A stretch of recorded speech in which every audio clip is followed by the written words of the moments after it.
Spiderman ബ്രാൻഡുടെയിൽ സേഡി Singh ചെയ്യുന്ന കഥാപാത്രം gene grey ആണെന്ന് കുറച്ച് മാസങ്ങൾക്ക് മുന്നേ തന്നെ റിപ്പോർട്ട്സ് വന്നിരുന്നു. പക്ഷെ ഞാനടക്കം ഒരുപാട് പേര് ഇത് ആദ്യം വിശ്വസിച്ചിട്ടുണ്ടായിരുന്നില്ല. കാരണം ജീൻ ഗ്രേ എന്ന് പറയുന്നത് എക്സ്മെൻ്റെ എന്നല്ല, മാർവൽ ഹിസ്റ്ററിയിലെ തന്നെ ഏറ്റവും ഇമ്പോർട്ടൻ്റ് ആയ ക്യാരക്ടേഴ്സിൽ ഒന്നാണ്.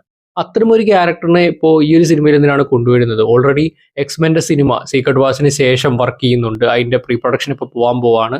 അത് തണ്ടർ ബോൾസിൻ്റെ ഡയറക്ടറാണ് സംവിധാനം ചെയ്യുന്നത്. സോ അങ്ങനെയൊക്കെ ഇരിക്കുമ്പോൾ അതിൽ കൊണ്ടുവരേണ്ട കഥാപാത്രം എന്തിനാണ് ബ്രാൻഡ് ന്യൂ ഡേയിൽ ഇപ്പോൾ കൊണ്ടുവരുന്നതൊക്കെയായിരുന്നു ചോദ്യങ്ങൾ. പക്ഷേ സിനിമ കണ്ടു കഴിഞ്ഞപ്പോൾ കൃത്യമായി മനസ്സിലായി എന്തിനാണ് ജീൻ ഗ്രേ കൊണ്ടുവന്നത്. സിനിമയിൽ ഒരു ഇമ്പോർട്ടൻ്റ് ആന്റഗോണിസ്റ്റ് ആയിട്ട് കൊണ്ടുവന്നു എന്നതിനേക്കാൾ ഉപരി ഫ്യൂച്ചറിൽ വരാനിരിക്കുന്ന മ്യൂട്ടൻ സാഗയുടെ അടിത്തറ ഭാഗിയിരിക്കുകയാണ് ബ്രാൻഡ് ന്യൂ ഡേ. ഫ്യൂച്ചറിൽ മ്യൂട്ടൻസിനെ പിടിച്ചു കുലുക്കുന്ന ആ ഒരു മ്യൂട്ടൻ കോളേഴ്സ് ഉണ്ടല്ലോ, അവിടെ പവേഴ്സ് സപ്രസ് ചെയ്യുന്നത്, ആ ടെക്നോളജിയുടെ തുടക്കം സാക്ഷാൽ പീറ്റർ പാർക്കർ തന്നെയാണ് സിനിമയിലൂടെ പറയുന്നത്. എന്തായാലും സിനിമയിലുടനീളം നല്ലൊരു ക്യാരക്ടറായിട്ടാണ് ജീൻ ഗ്രേ വന്നത്. വളരെയധികം ഈവിളായിട്ടാണ് ആദ്യം വന്നെങ്കിൽ ഇവഞ്ചലി തന്റെ തെറ്റുകൾ മനസ്സിലാക്കി ജീൻ ഗ്രേ നന്നാവുന്നുണ്ട്. ആൻഡ് പീറ്റർ പാർക്കർ ഇപ്പോൾ ജീവിച്ചിരിക്കാൻ വലിയ കാരണം ജീൻ ഗ്രേ ആണെന്ന് സിനിമയുടെ അവസാനം നമ്മൾ മനസ്സിലാക്കുന്നുണ്ട്. എനിവേ മാർവൽ ഫ്യൂച്ചറിൽ ഏറ്റവും അധികം ഇമ്പോർട്ടൻ്റ് ആകാൻ പോകുന്ന ഒരു ക്യാരക്ടറാണ് ജീൻ ഗ്രേ. അതൊരിക്കലും ഈ പറഞ്ഞ എക്സ്മെൻ സിനിമകളിലൂടെ മാത്രമായിരിക്കില്ല. അതിനു മുമ്പ് തന്നെ സീക്രട്ട് വാഴ്സിൽ ജീൻ ഗ്രേ ഉണ്ടായിരിക്കും എന്ന് ഒഫീഷ്യലി കൺഫേം ആയിരിക്കുകയാണ്. സോ ഡൂംസ്ഡേയിൽ ഉണ്ടാകില്ല, സീക്രട്ട് വാഴ്സിലുണ്ട്. ഇവിടെ എന്താണ് സംഭവിക്കാൻ പോകുന്നത്? സാക്ഷാൽ ഡോക്ടർ ഡൂമിനെ പോലും പിടിച്ചു കൊല്ലുവാൻ കൽപ്പുള്ള പവർ ആക്ച്വലി ജീൻ ഗ്രേക്ക് ഉണ്ട്. സോ അത് യൂട്ടിലൈസ് ചെയ്യുമോ, അതുപോലെ എങ്ങനെയായിരിക്കും സീക്രട്ട് വാഴ്സിലെ roles and overall Jean Grey എന്ന കഥാപാത്രം കോമിക്സിലായിക്കോട്ടെ, സിനിമകളിലായിക്കോട്ടെ, അല്ലെങ്കിൽ ആനിമേഷനിലായിക്കോട്ടെ, ഇതിലെല്ലാം തന്നെ എങ്ങനെയായിരുന്നു ഉണ്ടായിരുന്നത്, ഒറിജിൻസ് എന്താണ്, പവേഴ്സ് എന്താണ്, അങ്ങനെ ഈ ഒരു കഥാപാത്രത്തെ കുറിച്ച് അറിഞ്ഞിരിക്കേണ്ട എല്ലാ കാര്യങ്ങളും ഈ ഒരു കഥാപാത്രത്തിന്റെ ഫ്യൂച്ചറും നമ്മൾ ഒരൊറ്റ വീട്ടിൽ എക്സ്പ്ലെയിൻ ചെയ്യാൻ പോവുകയാണ്. വെൽക്കം ടു കമ്മിങ് മന്ത്ര. ഞാൻ ശ്രീനന്ദൻ ചെങ്ങന്നൂർ.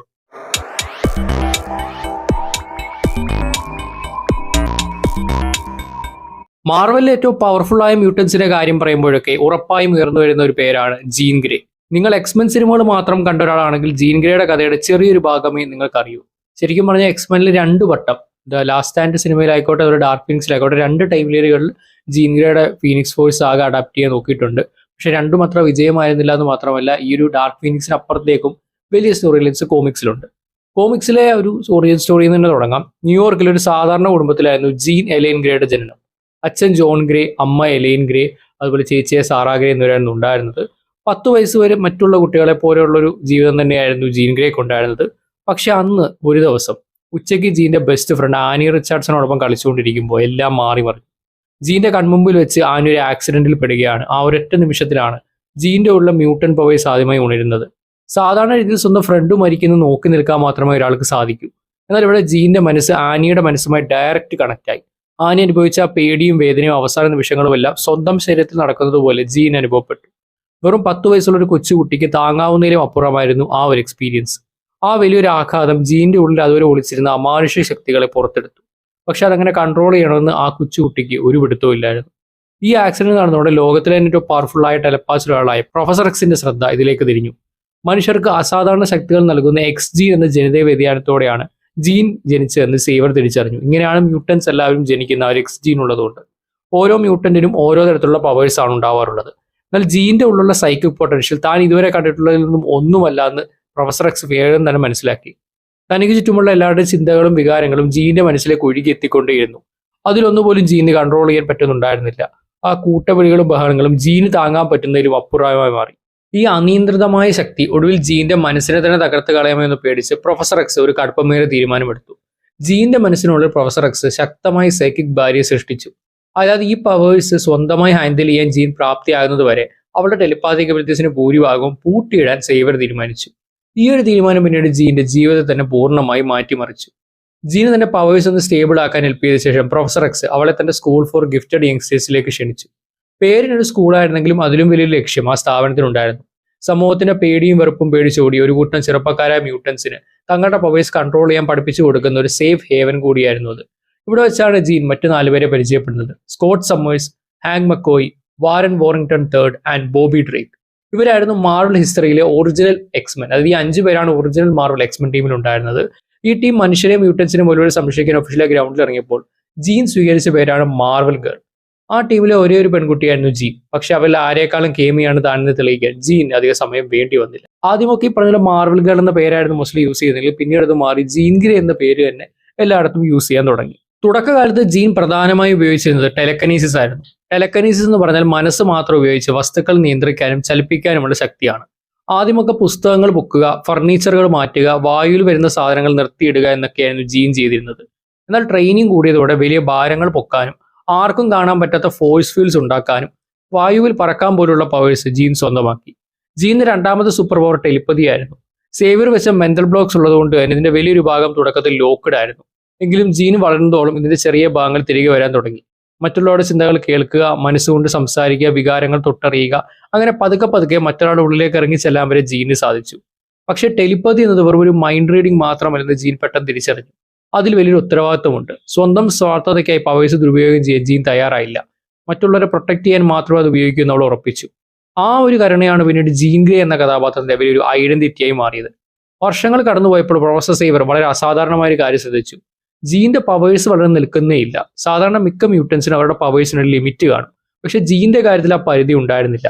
ഒരു ലെവൽ പവർ കൺട്രോൾ ചെയ്ത് കഴിയുമ്പോഴേക്കും അടുത്ത ലെവൽ അൺലോക്ക് ആവും. ടെലിപ്പതി കൂടുതൽ ശക്തമായി, ടെലക്കനിസിസ് കൂടുതൽ ആക്യുറേറ്റ് ആയി, ചെയ്യുന്ന ഓരോ മിഷനിലും ജീന്റെ കൺട്രോൾ കൂടി വന്നു.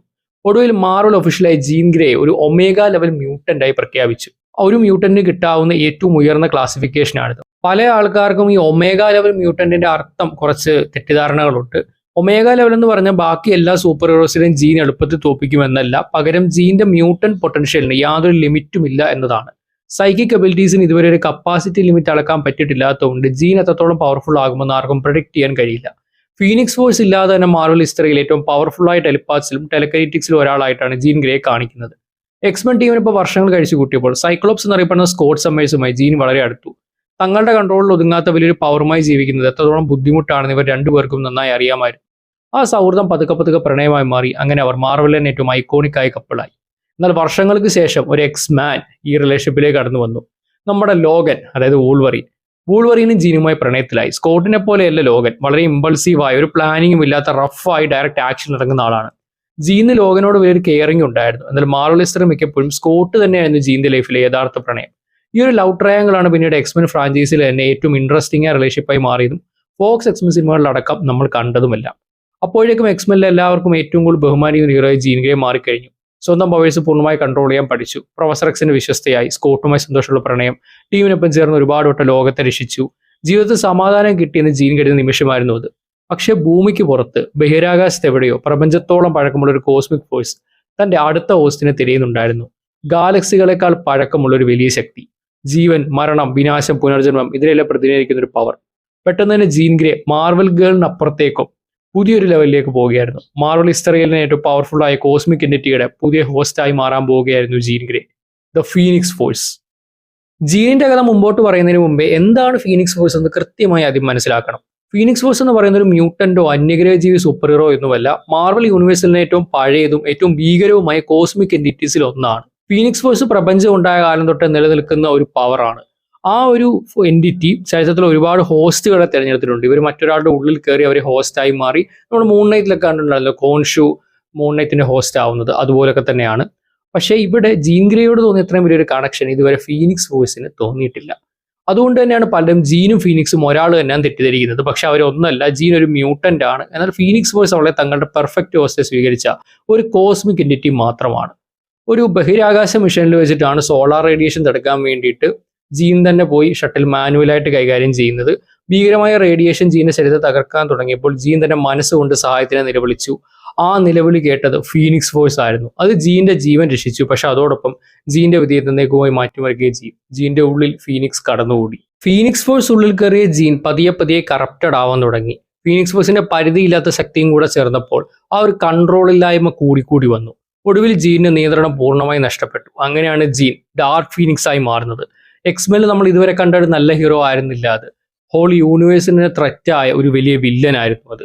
അങ്ങനെയാണ് ഡാർക്ക് ഫീനിക്സ് സാഗ ആക്ച്വലി ആരംഭിക്കുന്നത്. ഇത് ഞാൻ നേരത്തെ പറഞ്ഞ സിനിമകളിൽ 2 വട്ടം എടുത്തിട്ടുണ്ട്. എക്സ്മെൻ ലാസ്റ്റ് സ്റ്റാൻഡിൽ വന്നപ്പോഴത്തേക്കും ഈ പറഞ്ഞ ഫീനിക്സ് ഫോഴ്സിനെ ഒരു വലിയ ഫോഴ്സ് ആയിട്ട് കാണിക്കുക, അതായത് ജീന്റെ ഉള്ളിൽ തന്നെയുള്ള ഒരു ആൾട്ടറിയോ അല്ലെങ്കിൽ മറ്റൊരു ഐഡന്റിറ്റി ആയിട്ടാണ് കാണിച്ചത്. പക്ഷെ കൊമിക് ആക്യുറേറ്റ് ആയിട്ടുള്ളത് അങ്ങനെയല്ല, ഈ പറഞ്ഞ സെപ്പറേറ്റ് എൻറ്റിറ്റി ആണ്. അതാണ് ഇവർ ഡാർക്ക് ഫീനിക്സ് സിനിമയിൽ കാണിക്കാൻ ശ്രമിച്ചിട്ടുണ്ടായിരുന്നു. അങ്ങനെ ഇത്രയും കാലം ജീന്റെ കൂടെ നിന്ന, ജീനെ വളർത്തിയെടുത്ത എക്സ്മെൻ എന്ന ടീമിനെതിരെ അവസാനം ജീന് പോകേണ്ടി വരുന്നു. കാരണം അത് ഡാർക്ക് ഫീനിക്സ് ആയിരുന്നു, ജീനല്ല. പക്ഷെ നിമിഷ നേരത്തേക്ക് ഒരു മനസ്സിന്റെ കൺട്രോളിൽ ജീന് തിരികെ കിട്ടി. അപ്പോഴാണ് സത്യം മനസ്സിലാക്കുന്നത്, താൻ ഈ കാണിച്ചു കൂട്ടുന്നതൊക്കെ കാരണം കോടിക്കണക്കിന് ജീവനുകളാണ് ഇല്ലാതാവുന്നത്. തനിക്ക് പ്രിയപ്പെട്ടവരും ആ കൂട്ടത്തിലുണ്ട്. അതുകൊണ്ട് തന്നെ താൻ സ്വയം മരിക്കുക എന്നല്ലാതെ മറ്റൊരു ഓപ്ഷൻ ഇല്ല. അത് മനസ്സിലാക്കി ജീൻ ഗ്രേ സ്വയം മരിക്കുന്നു. മാർവൽ കോമിക്സ് ഹിസ്റ്ററിലെ ഏറ്റവും ഇമോഷണൽ മൊമെന്റ്സിൽ ഒന്നായിരുന്നു അത്. പക്ഷേ ജീൻ ഗ്രേയുടെ കഥ അവിടെ തീരുന്നില്ല, പിന്നീട് വീണ്ടും പുനർജനിക്കുന്നുണ്ട്, അതുപോലെ അത് കഴിഞ്ഞിട്ട് വീണ്ടും മരിക്കുന്നുണ്ട്. മാർവൽ കോമിക്സിൽ, മാർവൽ നല്ല DC എടുത്താലും കോമിക്സിലെ സ്റ്റോറിയിലേയും കടന്നു പോയിക്കൊണ്ടേയിരിക്കും. അപ്പോൾ അതങ്ങനെ വീണ്ടും വീണ്ടും നടക്കുന്നു. പക്ഷേ സിനിമകളിലോട്ട് വന്നു കഴിഞ്ഞാൽ എക്സ്മെൻ ദ ലാസ്റ്റ് സ്റ്റാൻഡിലോട്ട് വരുമ്പോഴത്തേക്കും ജീൻ ഗ്രേ മരിക്കുന്നു. പിന്നീട് എക്സ്മെൻ ഡേയ്സ് ഓഫ് ഫ്യൂച്ചർ പാസ്റ്റിന് ശേഷം പുതിയൊരു യൂണിവേഴ്സ്, പുതിയൊരു ടൈം ലൈൻ ക്രിയേറ്റ് ചെയ്യുമ്പോഴാണ് ജീൻ ഗ്രേ തിരിച്ചു വരുന്നത്. ഡാർക്ക് ഫീനിക്സിന്റെ കേസെടുത്താൽ അവിടെയും ജീൻ ഗ്രേ മരിക്കുന്നു എന്ന് പറയുന്നുണ്ടെങ്കിലും ഫീനിക്സ് ഫോഴ്സ് എക്സിസ്റ്റ് ചെയ്യുന്നുണ്ടോ എന്നുള്ള രീതിയിൽ തന്നെ കാണിക്കുന്നുണ്ട്. ഇവിടോട്ട് വരുമ്പോഴത്തേക്കും നമ്മുടെ MCUവിൽ ജീൻ ഗ്രേയുടെ ഉള്ളിൽ ഫീനിക്സ് ഫോഴ്സ് ഉണ്ടായേക്കാമെന്ന് ഞാൻ കഴിഞ്ഞ വീഡിയോയിലും പറഞ്ഞു. കാരണം ജീൻ ഗ്രേ തുടക്കം തൊട്ട് ഒരു വില്ലനായിട്ടാണ് കാണിക്കുന്നത്. പക്ഷെ പാർട്ട് ഓഫ് ഹിസ്റ്ററിയിൽ പ്രൊഫസർ എക്സ് ഉണ്ടായിരിക്കില്ല. കാരണം ഇനി വരാൻ പോകുന്ന സോഫ്റ്റ് റീബൂട്ടിലായിരിക്കും എക്സ്മെൻ ടീം പ്രോപ്പർലി വരാൻ പോകുന്നത്. ചിലപ്പോൾ അതുകൊണ്ടാവാം. പക്ഷേ ഈ പറഞ്ഞ ഫീനിക്സ് ഫോഴ്സ് ഉള്ളിൽ ഉള്ളത് കൊണ്ട് തന്നെ വളരെയധികം ഈവിളായിട്ടുള്ള കാര്യങ്ങൾ പീറ്ററിനോടൊക്കെ ചെയ്ത് നമുക്ക് എത്രത്തോളം വിഷമം ഉണ്ടാക്കുന്ന കാര്യങ്ങളാണ്. സോ അതൊക്കെ സ്വന്തം ചേച്ചി മരിച്ചു എന്നറിയുന്നതിന് മുമ്പ് തന്നെയാണ് ചെയ്തിട്ടുണ്ടായിരുന്നത്. അതുകൊണ്ട് തന്നെയാണ് ഫീനിക്സ് ഫോഴ്സ് MCUവിൽ നമ്മൾ കണ്ട സേഡി സിംഗിന്റെ ജീൻ ഗ്രേയുടെ ഉള്ളിൽ ഉണ്ടായേക്കാനും സാധ്യതയുണ്ട്. ഇനിയിപ്പോൾ എങ്ങനെയാണ് ഡൂംസ്ഡേയിലോട്ടും സീക്രട്ട് വാഴ്സിലോട്ടും ഈ ക്യാരക്ടർ കണക്ട് ചെയ്യുക? ഡൂംസ്ഡേയിൽ സേഡി സിംഗ് ഉണ്ടാവുന്നതിന് ഉറപ്പില്ലെങ്കിലും സീക്രട്ട് വാഴ്സിൽ ഉണ്ടാവുമെന്ന് നേരത്തെ തന്നെ കൺഫേം ചെയ്താണ്. സോ ജീൻ ഗ്രേയുടെ കടന്നു വരവ് ഡോക്ടർ ഡൂമിന് വലിയൊരു ത്രെറ്റ് ആയിരിക്കും എന്നതിൽ സംശയമില്ല. എന്നാൽ ജീൻ ഗ്രേ ഇപ്പോഴും ഒരു ടീനേജറായിട്ട് തന്നെയാണ് MCUവിൽ കാണിക്കുന്നത്. അതുകൊണ്ട് തന്നെ ഫുൾ പവർ അൺലീഷ് ചെയ്ത് ഡോക്ടർ ഡൂമിനെ ജീൻ ഗ്രേ ഒറ്റയ്ക്ക് തോപ്പിക്കും അങ്ങനെയൊന്നുമല്ല വരാൻ പോകുന്നത്. പക്ഷേ ഒരു ഇമ്പോർട്ടന്റ് റോൾ സീക്രട്ട് വാഴ്സിലെ ക്യാരക്ടറിന് ഉണ്ടായി. സീക്രട്ട് വാഴ്സിലേക്ക് വരുമ്പോൾ ഏറ്റവും മെയിനായിട്ട് വരുന്ന തിയറി എല്ലാവർക്കും അറിയായിരിക്കും. കോമിക്സിലെ കഥ പ്രകാരം ഡോക്ടർ ഡൂം അവസാനം മൾട്ടിവേഴ്സിലെ കുറച്ച് ഭാഗങ്ങളെ മാത്രമേ രക്ഷിക്കും. ആ ഭാഗങ്ങൾ കൂട്ടിച്ചേർത്ത് ഒരു ഒറ്റ അർത്ഥം ഉണ്ടാക്കും. അതാണ് ബാറ്റിൽ വേൾഡ്. രാജ്യങ്ങൾ പോലെ പല പല യൂണിവേഴ്സിന്റെ ഭാഗങ്ങൾ നിലകൊള്ളും. സോംബി യൂണിവേഴ്സ് ഒരു ഇത്ര ഏരിയയിലായിരിക്കും. അപ്പുറത്തോട്ട് പോയി കഴിഞ്ഞാൽ ഓൾഡ് മാൻ ലോഗൻ അല്ലെങ്കിൽ ഷെറിഫ് റോജേഴ്സ്, അങ്ങനെ പല പല ലോകങ്ങളായിരിക്കും. ഇതിന്റെ എല്ലാം ദൈവവും രാജാവും എല്ലാം ഡൂമാണ്, ഗോഡ് എംപറർ ഡൂം. അപ്പൊ ആ ഒരു ഹോൾ ബാറ്റിൽ വേൾഡ് ജീവിക്കുന്ന ഒരു കാര്യം പണ്ട് തൊട്ട് ഇങ്ങനെയാണ് ഇവരുടെ ലോകം എന്നാണ്. അവരുടെ മെമ്മറി മൊത്തം റീസെറ്റ് ചെയ്ത് വെച്ചിരിക്കുകയാണ്. പക്ഷേ ജീൻ ഗ്രേ വരുന്നതോടുകൂടി ആ ഒരു ഹോൾ ലോകത്തുള്ള എല്ലാവരെയും, മനുഷ്യരെയും ഏലിയൻസിനെയും എല്ലാവരെയും കണക്ട് ചെയ്ത് ജീൻ ഗ്രേ ടെലിപ്പാത്തിക് എബിലിറ്റി ഉപയോഗിച്ചിട്ട് പഴയ ഒരു മെമ്മറീസ്, ഈ ഒരു പുതിയ യൂണിവേഴ്സ് ഉണ്ടാകുന്നതിന് മുമ്പുള്ള മെമ്മറീസ് തലയിലെത്തിക്കാൻ പറ്റും. അത് തന്നെയായിരിക്കണം ഈ ഒരു ക്യാരക്ടറിന്റെ ഏറ്റവും വലിയ ഇമ്പോർട്ടൻസും. അല്ലാതെ ജീൻ ഗ്രേ 1-on-1 ഫൈറ്റ് പോയി ഡോക്ടർ ഡൂമിനെ തോപ്പിക്കും അങ്ങനെയൊന്നും എന്തായാലും വരാൻ പോകുന്നില്ല. പക്ഷേ ഈ ഒരു എബിലിറ്റി നമ്മളിപ്പം ബ്രാൻഡ് ന്യൂ ഡേയിൽ കണ്ട ആ ഒരു എബിലിറ്റി ഉണ്ടല്ലോ, അത് ഡോക്ടർ ഡൂമിന് വലിയൊരു പാരയായിട്ടായിരിക്കും സീക്രട്ട് വാഴ്സിൽ വരാൻ പോകുന്നത്. ടോം ഹോളണ്ടിന്റെ സ്പൈഡർമാനും ഡൂംസ്ഡേയിൽ ഉണ്ടാകുന്ന ഉറപ്പില്ല. പിന്നെ ഇത് രണ്ടും ഏകദേശം ഒരേ സമയത്താണ് ഷൂട്ട് നടന്നത്. സീക്രട്ട് വാഴ്സിൽ ഉണ്ടാക്കാനുള്ള സാധ്യത വളരെ കൂടുതലാണ്. പോസ്റ്റ് ക്രെഡിറ്റ് സീനും അതിലേക്കാണ് വിരലിച്ചു കൊണ്ടത്.